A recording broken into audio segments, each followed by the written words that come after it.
गर्मी का कहर इतना बढ़ चुका था कि घर से बाहर निकलना भी अब मुश्किल लगने लगा था। जहां कभी लोगों का मेला लगा रहता था, जहां हर पल आने जाने वालों की हलचल गूंजती रहती थी, आज वही जगह अजीब तरह से सुनसान पड़ी थी। जिस दुकान पर पहले भीड़ थमने का नाम नहीं लेती थी, वही दुकान अब गर्मी के कारण बंद पड़ी थी, जैसे किसी ने अचानक सब कुछ रोक दिया हो। गांव के हर एक मोहल्ले में सन्नाटा फैल चुका था, किसी का भी दरवाजा खुला नहीं दिखता था।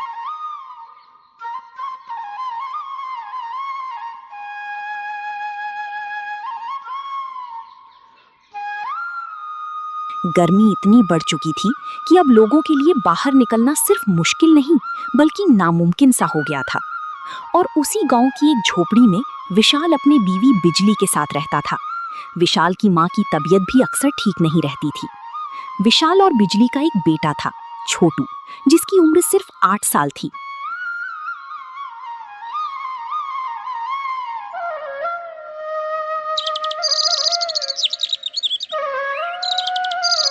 विशाल की एक छोटी सी चाय की दुकान थी और वो कई दिनों से उसी के सहारे अपना गुजारा कर रहा था।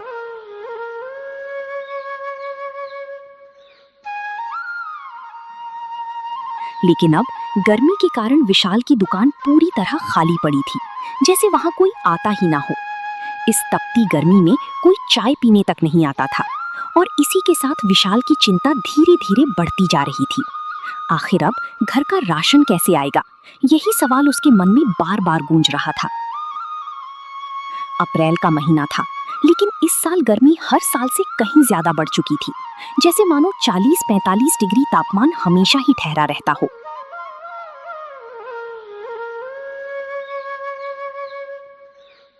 विशाल अपनी बीवी बिजली के साथ घर में चुपचाप बैठा था। पास ही उसकी बीमार माँ लेटी थी और उसका बेटा छोटू भी वहीं था। लेकिन उस झोपड़ी के अंदर भी गर्मी जैसे पीछा छोड़ने को तैयार नहीं थी।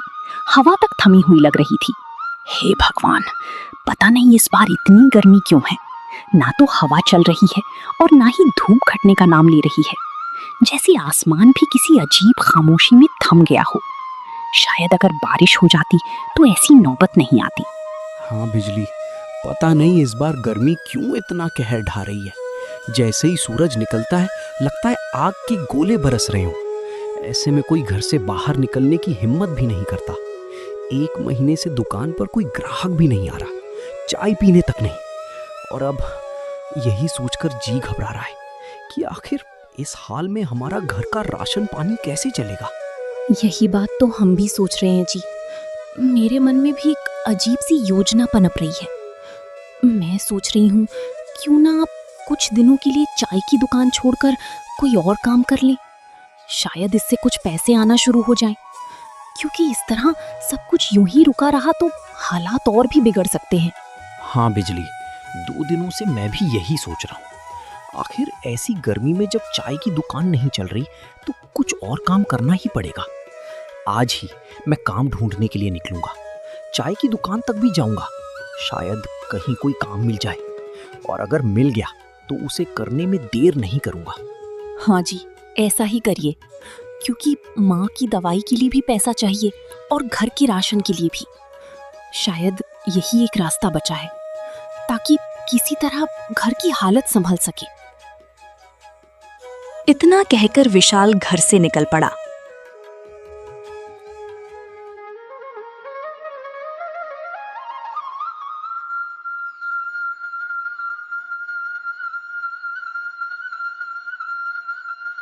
रास्ते में उसे एक सेठ मिला। उसने हिचकिचाते हुए उससे काम के बारे में पूछा, जैसे इस तपती खामोशी में कोई जवाब मिलना भी अपने आप में एक सवाल था। सेठ जी, क्या आपके पास कोई काम है? मैं काम की तलाश में हूँ। शायद कोई काम मिल जाए तो आपकी बड़ी मेहरबानी होगी, क्योंकि अब हालात ऐसे हो चुके हैं कि बिना काम के गुजारा करना मुश्किल होता जा रहा है। अरे रे रे रे रे, तुम विशाल हो ना, चाय की दुकान वाले? क्या हुआ, तुम्हारी दुकान नहीं चल रही है क्या? तुम तो काफी अच्छा खासा चाय का काम करते थे, फिर ऐसे अचानक मेरे यहाँ काम करने क्यों आ गए? कुछ तो बात है जो तुम खुद अपनी जगह छोड़कर यहाँ तक आ पहुंचे हो। हाँ सेठ जी, इस गर्मी में चाय की दुकान बिल्कुल नहीं चल रही है और आप खुद देख ही रहे हैं गर्मी कितनी भयानक है। भला ऐसी तपती दोपहर में कौन चाय पीने आएगा। इसीलिए मैंने सोचा है कि शाम के समय में दुकान खोल लूंगा और दिन भर कहीं काम भी कर लूंगा। शायद इसी तरह कुछ संभल जाए। अरे वाह, तुम्हारा आइडिया तो सच में अच्छा है। लेकिन देखो विशाल, अभी मेरे पास तुम्हारे लिए कोई काम नहीं है। तुम एक काम करो, कहीं और कोशिश करो, शायद तुम्हें कहीं काम मिल जाए, क्योंकि यहाँ फिलहाल तो तुम्हारे लिए कुछ भी नहीं है। विशाल वहां से निकल पड़ा।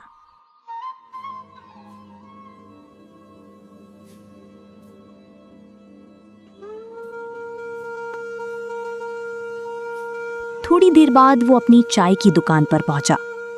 चारों तरफ वही सन्नाटा पसरा था और वो खामोश होकर बैठ गया। सोचता रहा, आखिर घर का खर्चा कैसे चलेगा।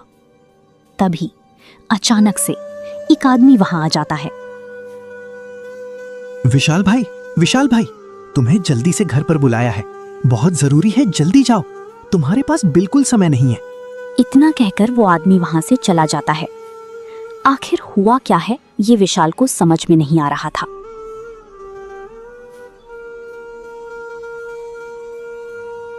वो तुरंत घर पहुंचा और जैसे ही अंदर गया उसने देखा कि उसकी माँ की तबीयत बहुत बिगड़ चुकी है। अब उसे डॉक्टर के पास ले जाना बहुत जरूरी था।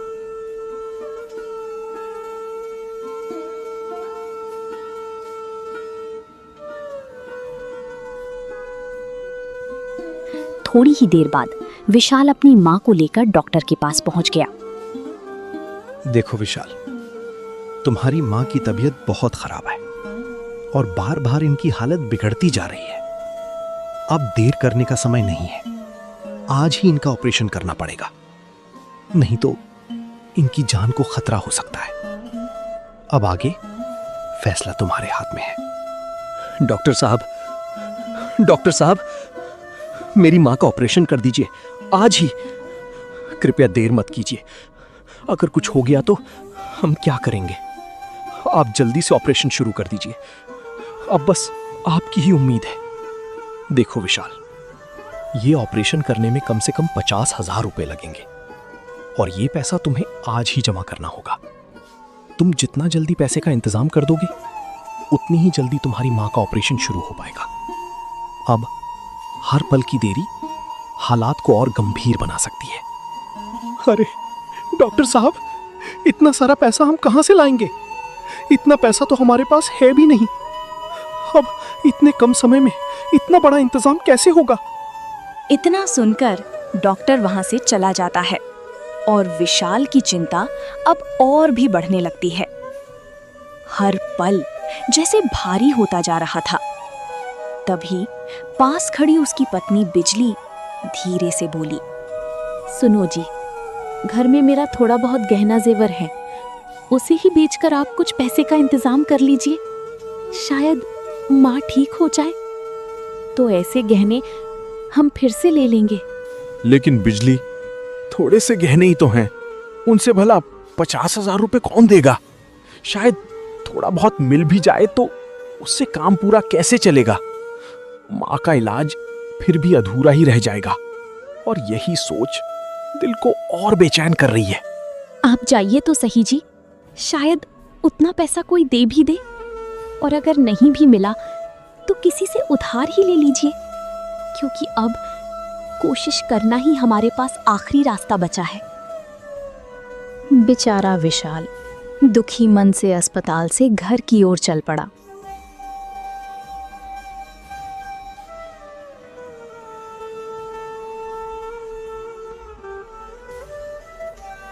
जाते जाते उसके मन में बस एक ही सवाल गूंज रहा था, आखिर इतना सारा पैसा वो कहाँ से लाएगा? आखिर इतना सारा पैसा आएगा कहाँ से? यही चिंता उसके मन को अंदर ही अंदर खाए जा रही थी।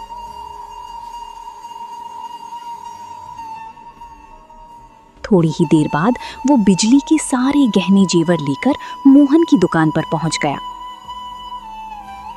अरे अरे अरे विशाल, तुम तो काफी घबराए हुए लग रहे हो।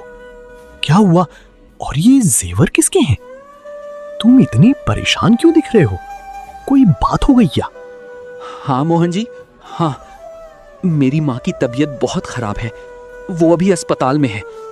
डॉक्टर ने कहा है कि तुरंत ऑपरेशन करना बहुत जरूरी है, नहीं तो उनकी जान को खतरा है। इसीलिए मैं ये गहने जेवर लेकर आया हूँ। मुझे 50,000 रुपए की बहुत जरूरत है। प्लीज मोहन जी, मुझे 50,000 रुपए दे दीजिए। मैं बहुत जल्द लौटा दूंगा। बस इस वक्त मेरी मदद कर दीजिए।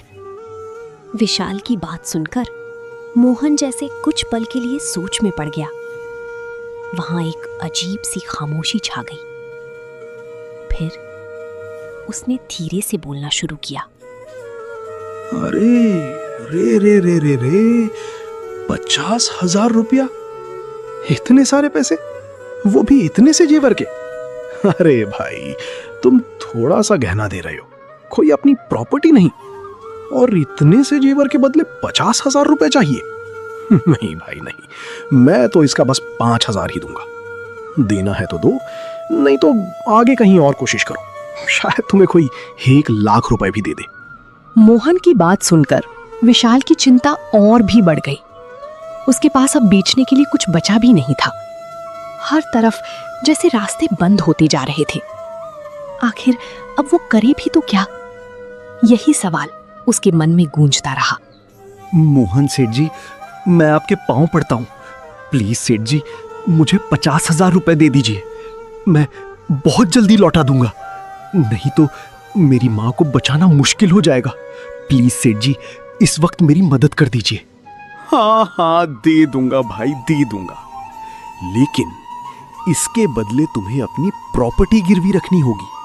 अगर तुम अपनी प्रॉपर्टी मेरे पास गिरवी रखते हो तो मैं भी बिना हिचक तुम्हें 50,000 रुपए दे दूंगा। अब फैसला तुम्हें करना है।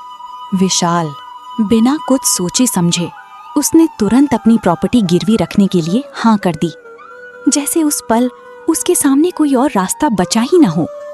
हाँ सेठ जी, हाँ, आप मुझे पैसा जल्दी दे दीजिए। मैं 2 महीने के अंदर आपका सारा पैसा लौटा दूंगा।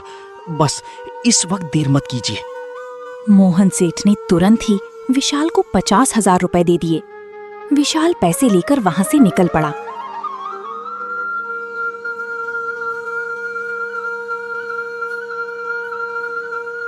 अब उसके दिल में एक नई उम्मीद जाग चुकी थी। उसे लग रहा था कि अब उसकी मां का ऑपरेशन हो जाएगा और शायद सब कुछ फिर से ठीक हो सकता है।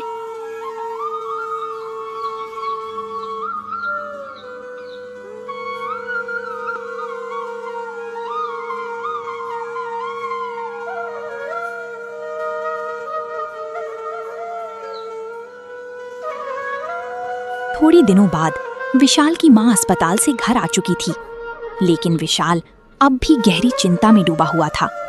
उसकी चाय की दुकान अभी भी नहीं चल रही थी और अब मोहन सेठ का पैसा भी लौटाना था, वो भी सिर्फ 2 महीने के अंदर। यही सोच उसके मन पर भारी पड़ रही थी और वो अंदर ही अंदर इस चिंता में घिरता जा रहा था। सुनो जी, इतनी चिंता करने की कोई जरूरत नहीं है।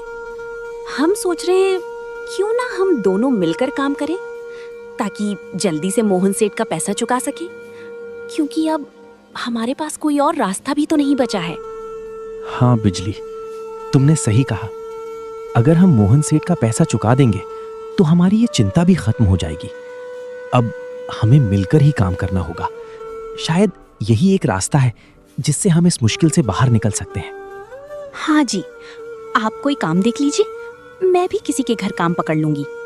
आप जाइए, कोई अच्छा सा काम ढूंढिए और मैं भी निकलती हूँ।